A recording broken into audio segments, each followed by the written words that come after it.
And we also got a bit of more information about what's been going on with these Chinese warships. Now, we know that they were floating down the east coast of Australia last week. Then they had a live artillery exercise on Friday that we learnt of through Virgin Airlines because they were flying overhead and then phoned it through to Air Services Australia, who then phoned it through to the ADF, and then an hour later the New Zealand military picked up on it and they phoned it through to the ADF. And at no point during this did we, Australia, they're only 100 kilometres offshore, we didn't know what was going on.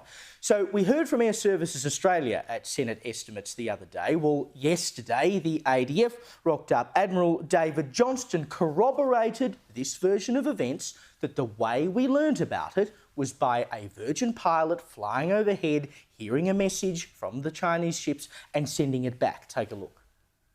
The notification was that call that had made from when the firing window opened, and that, in our view, is inadequate notification as well. That's not inadequate, it's after it started. The range of the radios depend on where the aircraft is and where the transmitter is, so there may have been earlier calls made from the vessels that the Virgin aircraft had not heard. I understand that, but what's the value of a notification if it's not received, if it's not heard?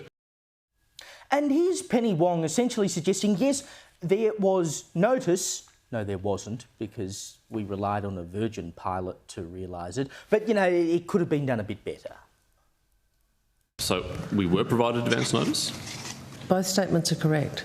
It is not the same thing to say we received notice and there was no advance notice provided, which is what you have said, compared to what the Prime Minister has said. So it is correct that China gave notice.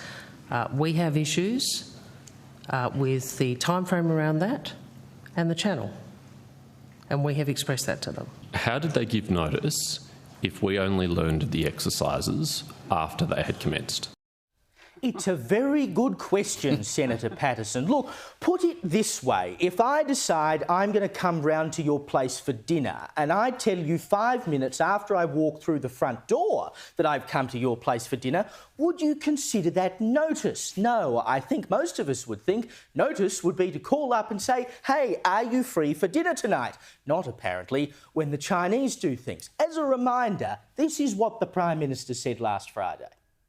Well, China issued, in accordance with practice, an alert that it would be conducting these activities, including the potential use of live fire. It is the case that the notice was given. When that occurs, airlines are notified and stay out of the area. Air Services Australia also has been informed.